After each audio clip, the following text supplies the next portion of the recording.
자, 그리고 출애굽기 24장을 찾겠습니다. 13절. 출애굽기 24장 13절.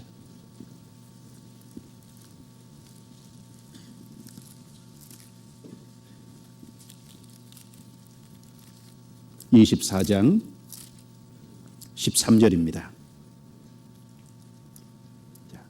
제가 다시 읽겠습니다. 모세가 그 종자 여호수아와 함께 일어나 하나님의 산으로 올라가며, 이 세 번째는 여기 모세가 그 종자 여호수아와 함께, 여기 여호수아를 모세 종자라고 했어요. 출애굽기 33장 11절에는 그 수종자 눈의 아들 청년 여호수아, 모세 수종자다, 그렇게 말씀했고, 민수기 11장 28절에는 모세를 섬기는 눈의 아들 여호수아, 여호수아 1장 1절에는 모세 시종 눈의 아들 여호수아. 성경에 여러 군데 여호수아를 가리켜서 모세의 종이다, 시종이다, 수종자다, 섬기는 자다, 시종하는 자다. 시종이 뭐예요? 옆에서 서서 섬기는 사람이라는 거예요. 여호수아는 모세의 시종이었습니다.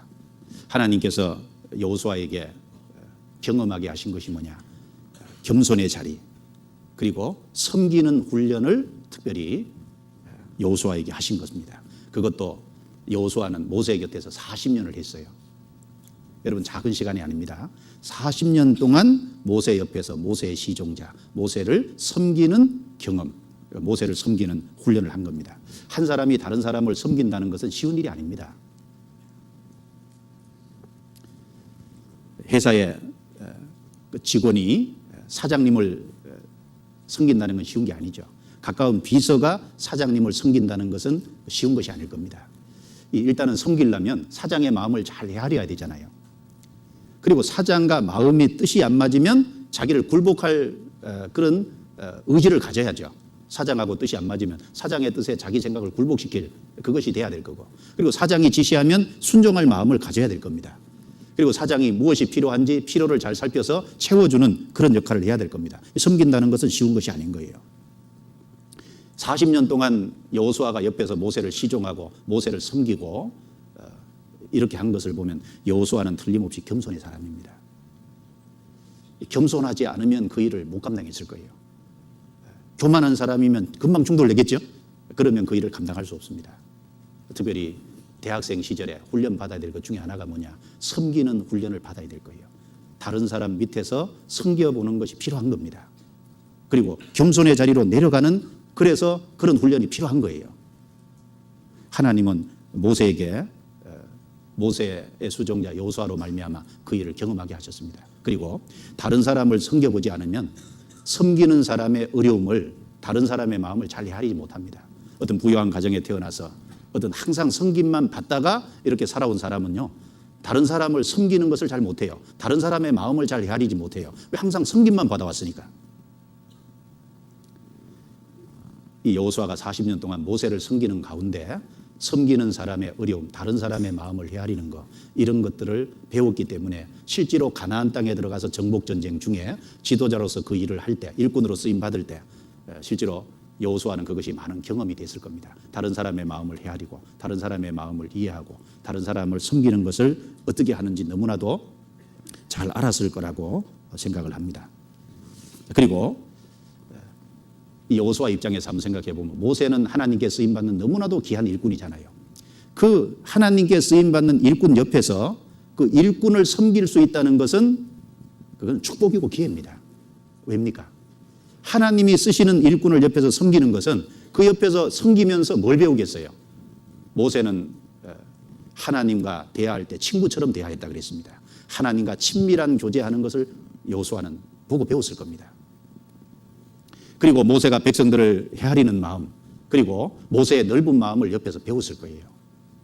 그리고 모세를 섬기면서 하나님을 섬기는 그 모습을, 모세를 섬기는 모습을 통해서 또 배웠을 겁니다. 사람은 섬겨본 사람이 하나님도 바르게 섬길 수 있을 거예요.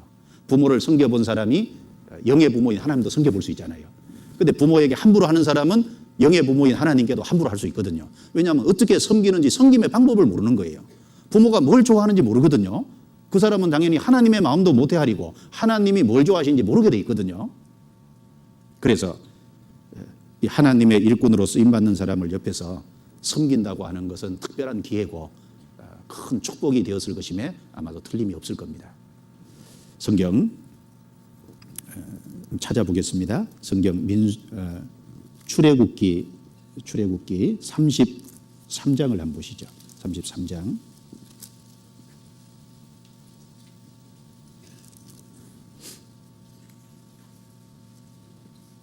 출애굽기 33장 11절입니다. 11절 같이 읽겠습니다. 사람이 그 친구와 이야기함 같이 여호와께서는 모세와 대면하여 말씀하시며 모세는 진으로 돌아오나 그 수종자 눈의 아들 청년 여호수아는 해막을 떠나지 아니하니라. 사람이 친구와 이야기함 같이 여호와께서 모세와 대면하여 말씀하셨다. 그래서 옆에 그 수종자 눈의 아들 청년 여호수아, 그 모습을 옆에서 가까이 봤기 때문에 하나님과 교제하는 어떤 그 기쁨과 하나님과 교제하는 그 모세의 모습을 통해서 하나님과 교제하고 싶은 간절한 마음도 있고, 그리고 그 모습을 통해서 많은 것을 배웠을 겁니다. 그래서 이 사람은 마음 중심으로는 하나님만 섬겨야 됩니다. 사람을 의지하는 것은 합당치 않다고 성경에 말씀하셨습니다. 그러나 동역자를 귀중하게 여기고 그 동역자를 섬기고 그리고 믿음의 선진들에게 배우고 그 신앙의 선배들이 옆에 있으면 같이 존중히 여겨서 그 섬기는 모습은 하나님 앞에 아주 합당하다고 할 수 있습니다. 자, 엘리사는 엘리야를 섬겼잖아요. 그래서 열왕기 하 3장에 보면 엘리야의 손에 물을 붓던 엘리사라 그랬거든요. 물을 붓고 손발을 씻는 것을 옆에서 물을 부어서 도와주는 건 종이하는 일입니다. 그런데 그 일을 엘리사가 했다는 거예요. 엘리사는 하나님 앞에 쓰임 받기 전에 먼저 엘리야의 종으로부터 시작한 겁니다. 엘리야의 시종으로부터 시작한 거예요. 그래서 마음으로는 하나님을 섬겼지만 그 엘리야 옆에서 엘리야의 모습을 통해서 배웠을 겁니다. 그래서 요단강을 건널 적에 엘리야가 겉옷을 벗어서 하나님의 이름을 부르면서 요단강을 갈랐잖아요. 그리고 하나님이 엘리야를 지혜 가졌습니다. 그 다음에 엘리사도 그 엘리야가 벗어놓고 간 겉옷 있잖아요. 성철했으니까 벗어놓고 간 그 겉옷을 가지고 엘리야의 하나님이라고 부르면서 동일한 방법으로 그 요단강물을 갈랐잖아요. 그리고 성경의 열왕기상 17장에 보면은 엘리야는 사르밧 가부의 아들이 죽었을 때 그 아들 위에 올라가서 몸을 포개했습니다. 그 모습을 그렇게 해서 살렸잖아요. 그런데 이 열왕기하 4장에 보면은 엘리사도 똑같이 했죠. 엘리사도 수넴 여자의 아들이 죽었을 때 수넴 여자의 아들 몸 위에 올라가서 그 입에다 입, 코에다 코 맞추고 눈에다 눈 맞추고 손에다 손 맞추고 그렇게 해서 했습니다. 그 방법은 엘리야에게 그대로 배운 거예요. 그 마음 중심은 하나님을 의지하지만 그 방법은 그 엘리야를 통해서 충분히 배웠다라고 생각합니다. 그래서 이 땅에서 우리는 훈련돼야 될 것 중에 하나가 섬기는 훈련, 겸손의 위치에 낮아져서 다른 사람을 섬기는 훈련이 반드시 필요하고 그걸 하나님이 우리 삶 속에 경험케 하시는 것이 틀림없을 겁니다. 마태복음 20장 26절입니다. 찾아보겠습니다. 마태복음 20장 26절.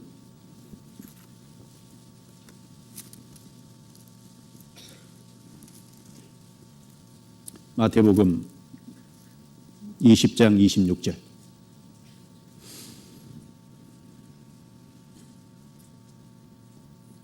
(26절부터) (28절까지입니다) 같이 읽습니다. 너희 중에는 그렇지 아니하니 너희 중에 누구든지 크고자 하는 자는 너희를 섬기는 자가 되고 너희 중에 누구든지 으뜸이 되고자 하는 자는 너희 종이 되어야 하리라.